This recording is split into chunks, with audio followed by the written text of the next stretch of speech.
Ana Rodrigues sempre acreditou que sua vida seguia o roteiro perfeito. Desde pequena, era o orgulho da família, a filha que tirava boas notas, que sabia conversar com adultos sem perder a doçura da infância, que fazia planos mesmo antes de entender o real significado de ter metas. Cresceu sob o olhar atento dos pais, que não só a amavam, mas a preparavam para o mundo como se soubessem que não estariam por perto para protegê-la para sempre. Quando eles partiram em um acidente trágico, Ana tinha apenas 26 anos, mas já carregava em si a maturidade de uma vida vivida com os pés no chão e a cabeça nas alturas. A herança que recebeu não era apenas dinheiro. Era um legado. Imóveis, ações, negócios da família.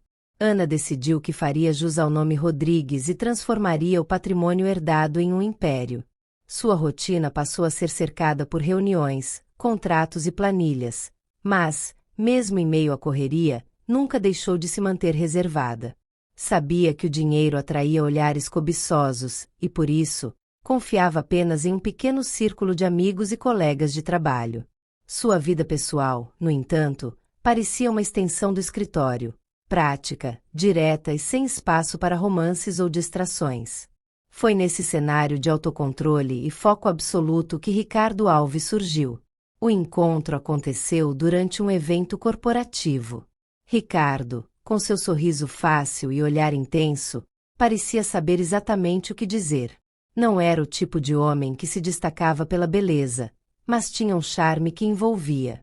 Seu jeito seguro e ao mesmo tempo gentil fez Ana baixar a guarda, algo que raramente acontecia. Quando ele comentou sobre o interesse em consultoria financeira e a paixão pelo mundo dos negócios, Ana viu ali não só um potencial parceiro amoroso, mas alguém que poderia entender a complexidade de sua rotina. O romance floresceu rapidamente. Ricardo sabia conduzir as conversas, mostrava interesse genuíno e nunca parecia apressado.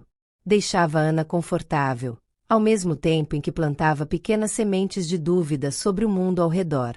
Você confia mesmo no seu contador? Ele perguntava casualmente.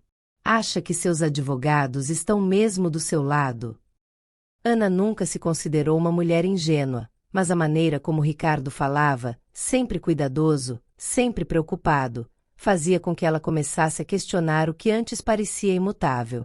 Quando decidiram se casar, Ana se sentia segura. Ricardo não fez grandes exigências, não parecia interessado em participar de seus negócios, apenas oferecia apoio emocional e a tranquilidade que ela tanto precisava. A cerimônia foi discreta, como tudo na vida de Ana. Poucos convidados, uma celebração íntima e sem ostentação. Ana pensava ter encontrado, enfim, o equilíbrio perfeito entre sua vida pessoal e profissional. Mas a estabilidade durou pouco. Helena, mãe de Ricardo, apareceu na vida do casal como uma brisa suave que logo se transformou em tempestade. No início, Ana foi compreensiva. Helena alegava problemas de saúde e dificuldades financeiras, e Ricardo, sempre o filho atencioso, pediu que ela ficasse com eles por um tempo. Ana abriu as portas de sua casa e, sem perceber, permitiu que uma sombra começasse a crescer em seu lar. Helena tinha o dom de se fazer invisível nas pequenas coisas, mas de deixar marcas profundas onde passava. Seu jeito de reorganizar a cozinha sem pedir, de sugerir mudanças na decoração, de fazer comentários sutis sobre o quanto Ana trabalhava e o quanto Ricardo parecia solitário. Ele merece mais atenção, dizia, enquanto ajeitava os talheres na mesa. Você sabe, homens precisam de cuidado. Com o passar dos meses, Ana começou a sentir que o ambiente da casa havia mudado. Era como se, aos poucos, estivesse sendo empurrada para fora de seu próprio território. Ricardo, antes tão atencioso, agora passava mais tempo ao telefone, sempre conversando em sussurros, sempre desligando rapidamente quando ela se aproximava. As conversas entre ele e Helena se tornaram frequentes, e Ana notava os olhares trocados, as palavras ditas pela metade, os silêncios prolongados. Apesar das suspeitas, Ana lutava contra a sensação de que algo estava errado. Costumava se lembrar das noites em que Ricardo segurava sua mão e prometia que estariam juntos em todos os momentos, bons ou ruins. Ela queria acreditar. Precisava acreditar. Mas a dúvida era como uma gota d'água que, dia após dia, cavava um buraco em sua mente. Naquela manhã, enquanto tomava seu café na sacada, Ana observava o horizonte sem realmente ver nada. Sua mente estava mergulhada em lembranças, tentando encontrar o ponto exato onde as coisas começaram a mudar. Era quase imperceptível, mas a mudança estava ali, como uma rachadura no vidro que apenas esperava a pressão certa para estilhaçar. E, no fundo, Ana sabia. Sabia que algo grande estava prestes a acontecer. E, pela primeira vez em muito tempo, sentiu medo. O jogo havia começado. E ela precisava estar pronta para jogar. Os dias na casa de Ana transformaram-se em um constante teste de paciência. Helena, com seu sorriso manso e fala doce, parecia uma presença inofensiva à primeira vista. No entanto, suas atitudes eram como pequenas lascas de vidro, quase invisíveis, mas que, ao serem pisadas, cortavam profundamente. No início, Ana ignorou os sinais. Parecia mesquinharia se incomodar com a maneira como Helena reorganizava os armários da cozinha ou como criticava a disposição dos móveis na sala. Mas com o tempo, esses pequenos gestos evoluíram para algo mais incômodo, quase sufocante. Ana sempre foi meticulosa com sua rotina. Gostava de começar o dia em silêncio, aproveitando o café quente na sacada, enquanto lia os relatórios financeiros. Era seu momento de paz antes do mundo lá fora exigir sua atenção.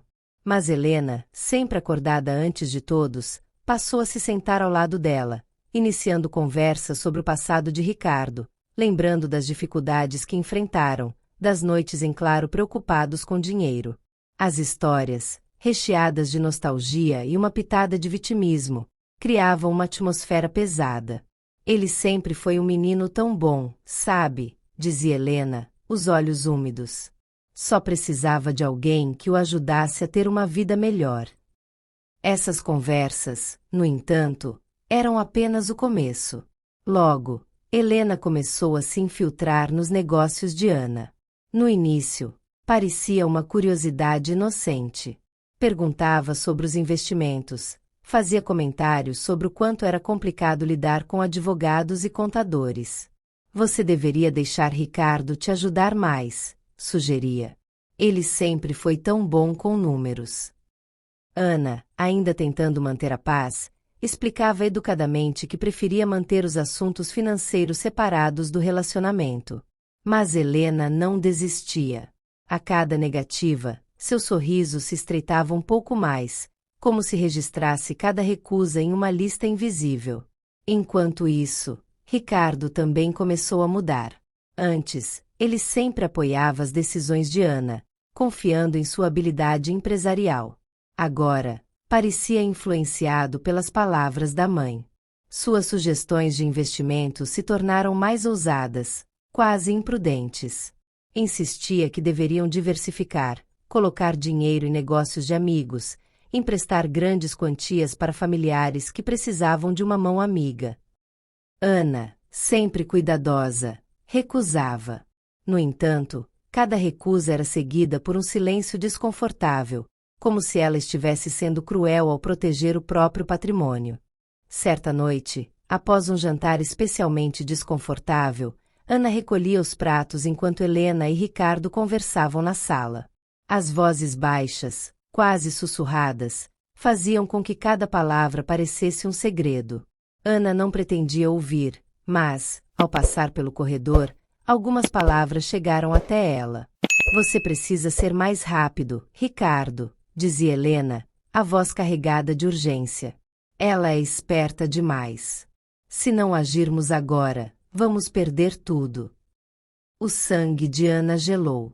Parou no meio do caminho, o prato de vidro quase escorregando de suas mãos. Seu coração batia tão forte que parecia ecoar pelo corredor. Manteve-se imóvel, os ouvidos atentos, mas as vozes abaixaram ainda mais, tornando-se apenas um zumbido indistinto. Sem alternativa, voltou à cozinha, os passos leves, o rosto inexpressivo. Terminou de lavar os pratos e subiu para o quarto, onde permaneceu sentada na beira da cama, encarando nada. As horas avançaram, e Ricardo finalmente entrou no quarto. Parecia cansado, mas ainda assim tentou puxar conversa, contando histórias banais sobre seu dia. Ana ouviu, balançando a cabeça no ritmo certo, murmurando respostas automáticas. Por dentro, no entanto, sua mente era uma tempestade. O que significavam aquelas palavras? Estava sendo paranoica? Ou havia, de fato, algo terrível acontecendo bem debaixo de seu nariz? Nos dias seguintes, Ana passou a observar mais. Percebeu como Helena sempre evitava deixar o telefone ao alcance de todos, como Ricardo saía mais cedo de casa e voltava tarde, sempre com desculpas prontas. Os dois pareciam ensaiar suas conversas, como atores que repetem falas até soarem naturais. E, em meio a tudo isso, Ana sentia-se cada vez mais isolada, como se sua própria casa tivesse se tornado um território hostil. A sensação de que algo estava terrivelmente errado era uma sombra que a acompanhava a cada passo. No entanto, Ana sabia que agir precipitadamente poderia estragar tudo. Precisava de provas, precisava entender o que estava acontecendo antes de tomar qualquer decisão. Então, decidiu esperar. Deixaria a corda se esticar até o limite, observando cada movimento, cada palavra, cada gesto. E, quando o momento certo chegasse, ela estaria pronta.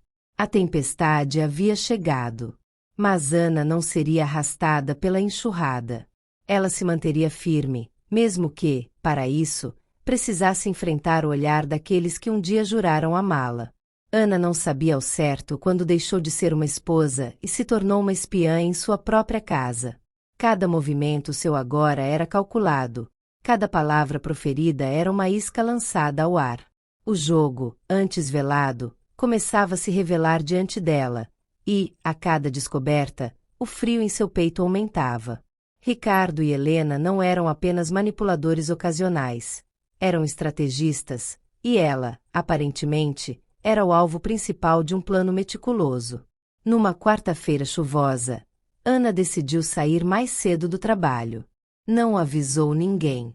Disse à secretária que precisava resolver questões pessoais e deixou o escritório de maneira discreta. Durante o trajeto para casa, sentia o coração pulsar na garganta. Algo em seu instinto lhe dizia que aquele dia seria crucial. Estacionou o carro na garagem sem fazer barulho e entrou pela porta dos fundos, os saltos nas mãos, os pés descalços tocando o chão frio. A casa parecia vazia, mas ela sabia que não estava sozinha. As vozes vinham da sala.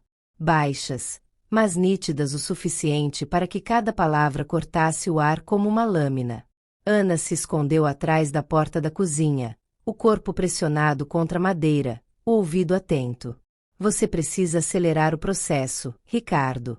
A voz de Helena era fria, sem o tom doce que usava na presença de Ana. Ela é esperta. Se perceber que estamos tentando acessar as contas, vai fechar todas as portas. Eu sei, mãe, respondeu Ricardo, a voz impregnada de frustração. Mas ela nunca me deu acesso direto. Tudo está no nome dela.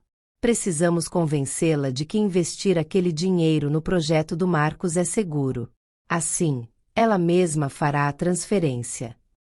Ana precisou cobrir a boca com a mão para abafar o som da própria respiração. A traição estava escancarada, despida de qualquer máscara de afeto. Seu marido e sua sogra planejavam roubar tudo que ela havia construído. O golpe não era apenas financeiro, era uma punhalada direta em sua confiança, em seu coração.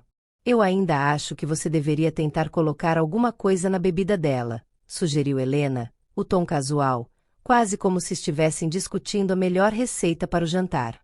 Algo que a faça assinar os papéis sem questionar. Isso é perigoso, Ricardo rebateu, mas não pela moralidade do ato, apenas pelo risco de serem pegos. Precisamos ser sutis. Ela ainda confia em mim. Vou continuar insistindo na ideia do investimento. Se ela aceitar, o dinheiro será nosso, e depois disso... Bem, depois disso não precisaremos mais dela. Aquelas palavras foram como um tiro. Depois disso não precisaremos mais dela. Ana sentiu as pernas fraquejarem, mas sabia que não podia ser vista. Recuou lentamente, cada movimento calculado para não fazer barulho. Voltou para o carro, ligou o motor e dirigiu sem destino. Precisava de ar, precisava pensar. Durante horas, percorreu as ruas da cidade, tentando organizar os pensamentos. O choque inicial logo deu lugar a uma onda avassaladora de raiva. Não era apenas o dinheiro. Não era apenas o fato de ter sido enganada. Era o abuso de sua confiança, o uso de seu amor como arma contra ela. Mas Ana não era o tipo de pessoa que aceitava o papel de vítima. Se queriam jogar, então jogariam.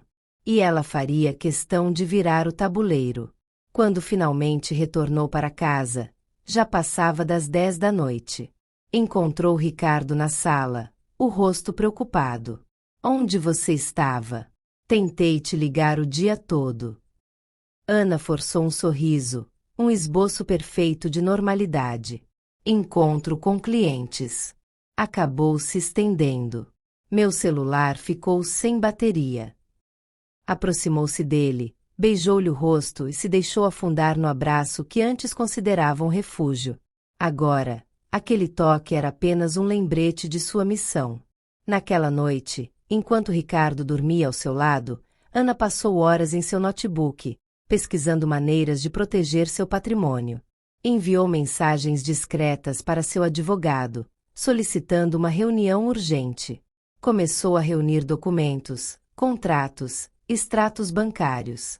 Precisava agir rápido. Sabia que o verdadeiro jogo começava agora. E, desta vez, ela não seria apenas uma peça. Seria a jogadora. Os dias seguintes foram um exercício meticuloso de atuação. Ana acordava cedo, preparava o café, sorria para Ricardo e conversava com Helena como se nada tivesse mudado.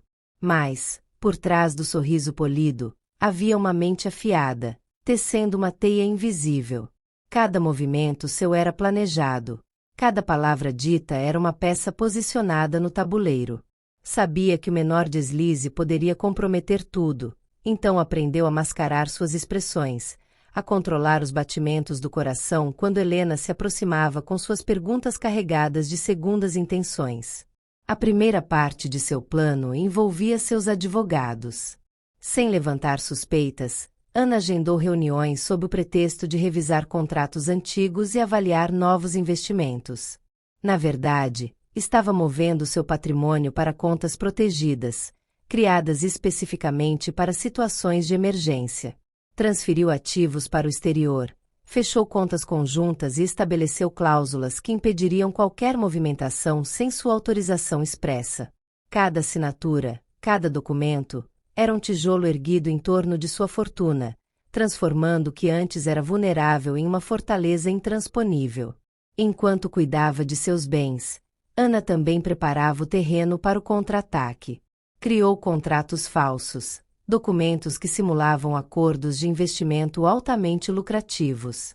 Fez parecer que estava prestes a investir milhões no tal projeto do Marcos, uma empresa fantasma criada apenas para alimentar as expectativas de Ricardo e Helena. Os papéis estavam todos prontos, assinados, com carimbos e marcas d'água falsas. Ao mostrar os documentos para Ricardo, fingiu hesitar, como se ainda precisasse de um empurrãozinho para tomar a decisão final. Você tem certeza de que é seguro? Perguntou uma noite, enquanto jantavam. Ricardo, sentado à sua frente, exibiu aquele sorriso reconfortante que no passado havia aquecido seu coração, mas que agora apenas despertava sua repulsa. Amor, confia em mim. Eu já verifiquei tudo. É um investimento sólido. Se colocarmos o dinheiro agora, em poucos meses teremos um retorno incrível. Ana assentiu, os olhos baixos, o garfo brincando com a comida no prato. Eu só Preciso de mais alguns dias para pensar. A hesitação falsa apenas reforçou a confiança de Ricardo. Nos dias seguintes, ele e Helena intensificaram a pressão. Os comentários sutis se tornaram sugestões diretas. Você está adiando algo que pode mudar nossas vidas, dizia Helena, a voz sempre baixa, quase maternal. Ricardo só quer o melhor para vocês dois. Por que tanta demora? Ana apenas sorria, um sorriso pequeno, frágil, como se estivesse realmente dividida entre a razão e o coração. Enquanto isso, Ana instalou câmeras e gravadores pela casa. Precisava de provas concretas, precisava registrar as conversas onde os dois tramavam contra ela. A cada dia, colhia mais material, construindo um dossiê robusto. As gravações mostravam Ricardo e Helena discutindo os próximos passos, planejando o que fariam com o dinheiro, até mesmo fantasiando sobre uma vida luxuosa em outro país. Com o dinheiro dela, poderemos recomeçar do zero, dizia Helena, sua voz fina cortando o silêncio da sala. E o melhor de tudo, sem precisar nos preocupar com nada. Ana é tão ingênua, vai assinar aqueles papéis sem nem ler direito. Ricardo ria, um som baixo e satisfeito.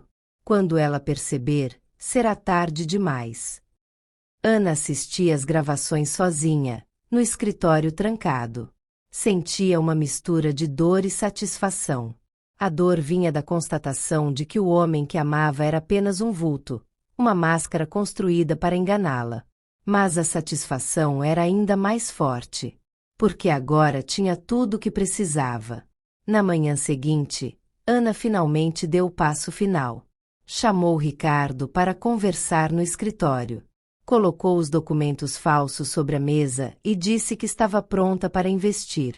Quero assinar hoje, afirmou, a voz baixa, quase um sussurro. Ricardo arregalou os olhos, a surpresa genuína. Sério? Você não sabe o quanto isso significa para nós. Ana apenas assentiu, os olhos fixos nos dele. Só preciso que você assine também. Sabe como é? Questão de segurança jurídica. Ele não hesitou. Pegou a caneta e assinou cada página sem sequer ler as entrelinhas. Ana manteve a expressão neutra, mas, por dentro, sabia que aquele era o fim da linha. Assim que Ricardo deixou o escritório, pegou o dossiê, as gravações e os documentos assinados e enviou tudo para seu advogado. A armadilha estava montada. Agora, tudo o que precisava fazer era esperar, porque o verdadeiro golpe ainda estava por vir. E ela faria questão de estar presente quando a cortina caísse, revelando a verdade e deixando Ricardo e Helena sem nada, exatamente como eles haviam planejado fazer com ela. Na manhã em que tudo desmoronou, o céu parecia cúmplice do que estava prestes a acontecer. Nuvens densas cobriam o horizonte, e uma garoa fina caía incessante, tornando o ambiente cinzento e melancólico. Ana levantou-se cedo, como de costume, preparou o café e agiu exatamente como nos dias anteriores. Manteve o sorriso suave, as palavras contidas e o olhar levemente distante, o suficiente para que Ricardo e Helena acreditassem que ela ainda estava vulnerável, que ainda caía na teia deles. Ricardo, sem imaginar o que o aguardava, parecia animado. Passou o café da manhã trocando mensagens no celular, provavelmente coordenando os últimos detalhes do golpe. Helena, por sua vez, estava radiante. Usava um vestido novo, uma maquiagem discreta, mas que tentava esconder as marcas do tempo.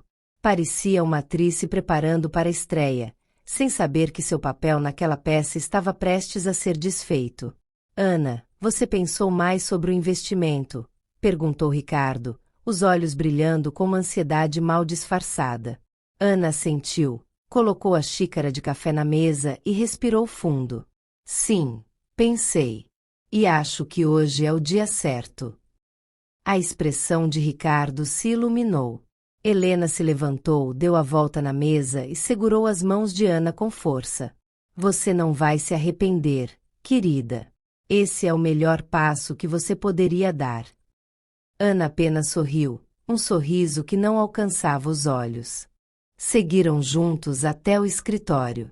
Ana se sentou à mesa, abriu o notebook e exibiu a tela da conta bancária. Tudo pronto. Só preciso transferir o valor. Ricardo e Helena se aproximaram, como predadores rondando a presa. Isso mesmo.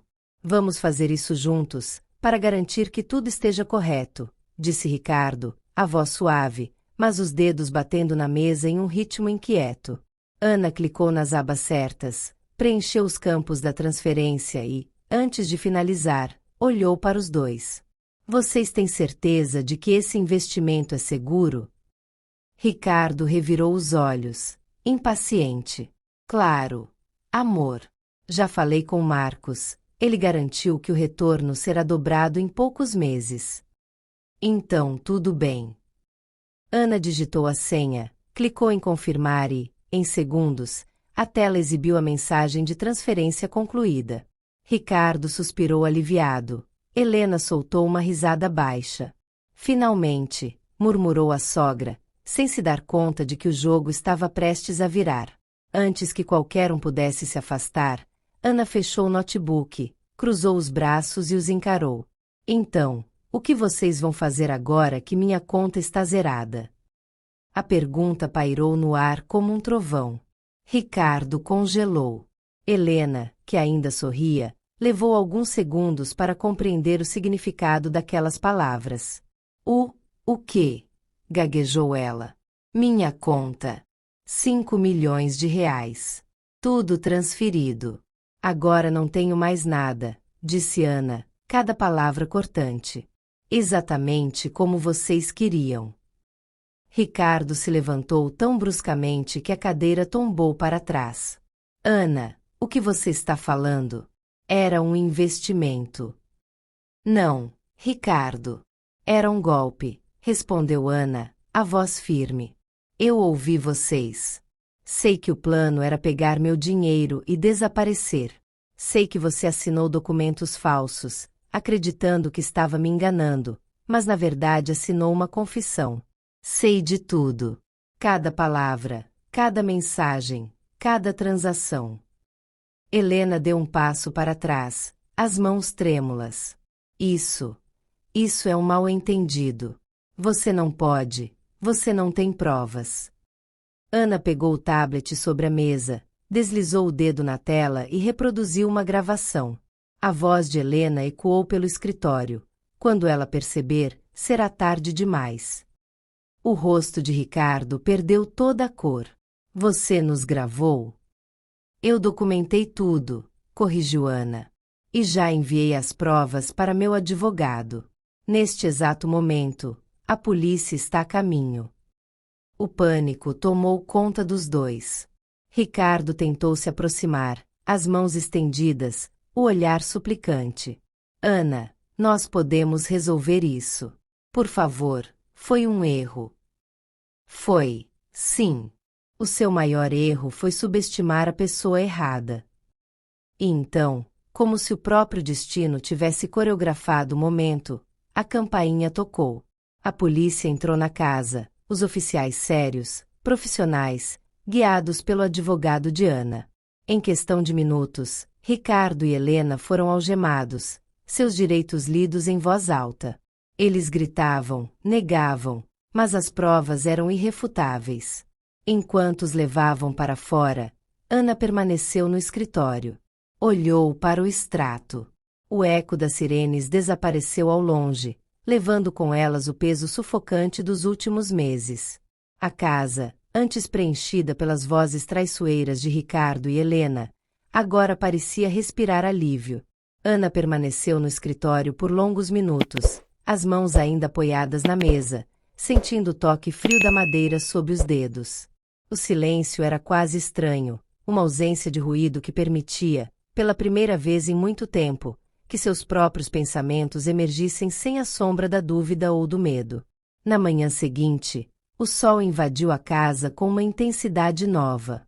Ana acordou cedo, preparou seu café e voltou à sacada, retomando o ritual que tanto amava. As ruas movimentadas lá embaixo pareciam indiferentes ao caos recente de sua vida, mas, para ela, Cada gole de café era um lembrete de que havia sobrevivido. Sobreviver ao golpe, à traição e, acima de tudo, ao perigo de perder-se de si mesma. As notícias logo se espalharam. Ricardo e Helena foram formalmente acusados de tentativa de fraude, apropriação indébita e conspiração. Os documentos assinados por Ricardo, junto com as gravações fornecidas por Ana, garantiram um caso sólido para a promotoria. A audiência foi marcada para poucas semanas depois, e Ana fez questão de estar presente em cada sessão. No tribunal, Ricardo parecia uma sombra do homem que um dia ela amou. Os ombros curvados, o olhar vazio, como se finalmente tivesse entendido o abismo no qual havia caído. Helena, por outro lado, manteve a postura altiva, embora seus olhos revelassem o medo crescente. Durante os depoimentos, tentaram inverter a narrativa, acusando Ana de manipulação, mas as provas eram implacáveis. Mensagens, gravações, transações financeiras. Cada detalhe pintava um quadro claro da trama que haviam arquitetado. Ao final do julgamento, o juiz foi categórico.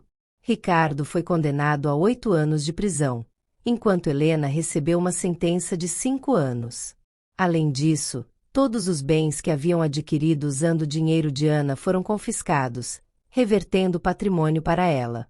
Para garantir que não teriam mais como prejudicá-la, Ana também conseguiu uma ordem judicial de restrição, impedindo qualquer contato futuro. Com a justiça feita, Ana voltou seu olhar para o futuro. Decidiu vender a casa onde tudo aconteceu. O lugar, embora bonito e cheio de lembranças boas, também carregava os ecos de momentos sombrios. Usou parte do dinheiro recuperado para adquirir um novo imóvel, uma cobertura ensolarada com vista para o parque, um espaço aberto, cheio de luz e longe de sombras do passado. Mas não parou por aí.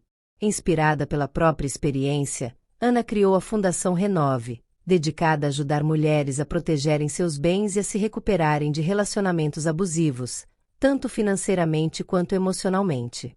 Oferecia orientação jurídica gratuita, workshops sobre educação financeira e até mesmo suporte psicológico. Seu propósito agora era claro: transformar sua dor em propósito, ajudar outras pessoas a não caírem nas mesmas armadilhas. Seus negócios também prosperaram. A exposição no tribunal acabou trazendo novos contatos, e seu nome, antes restrito ao círculo imobiliário, agora era sinônimo de resiliência e inteligência. Ana começou a dar palestras, dividindo sua história não como uma vítima, mas como uma vencedora. Quanto a Ricardo e Helena, as notícias sobre eles se tornaram cada vez mais esparsas. Soube que Ricardo teve dificuldades na prisão. Seu nome manchado o impedia de receber visitas e favores. Helena, por sua vez, tentou recorrer da sentença, mas sem sucesso. Ana não se aprofundou muito nas informações. Não sentia mais raiva, apenas uma distante indiferença. Para ela, o capítulo estava encerrado. Num domingo ensolarado, Ana caminhava pelo parque próximo de sua nova casa. Observava as pessoas, os casais, as famílias, e sentia uma paz que achava impossível de alcançar novamente. Encontrou um banco sob uma árvore, sentou-se e abriu um livro, permitindo-se finalmente viver o momento sem pensar no que viria depois. A brisa leve acariciava seu rosto, e ela sorriu. Não apenas pela liberdade conquistada, mas pela certeza de que, de todas as versões possíveis de si mesma, escolheu ser aquela que renasceu das cinzas. Agradeço por você ter ficado até o final do vídeo. Coloque nos comentários abaixo sua opinião. E se gostou, deixe seu like, se inscreva no canal e ative o sininho de notificações para não perder novos vídeos.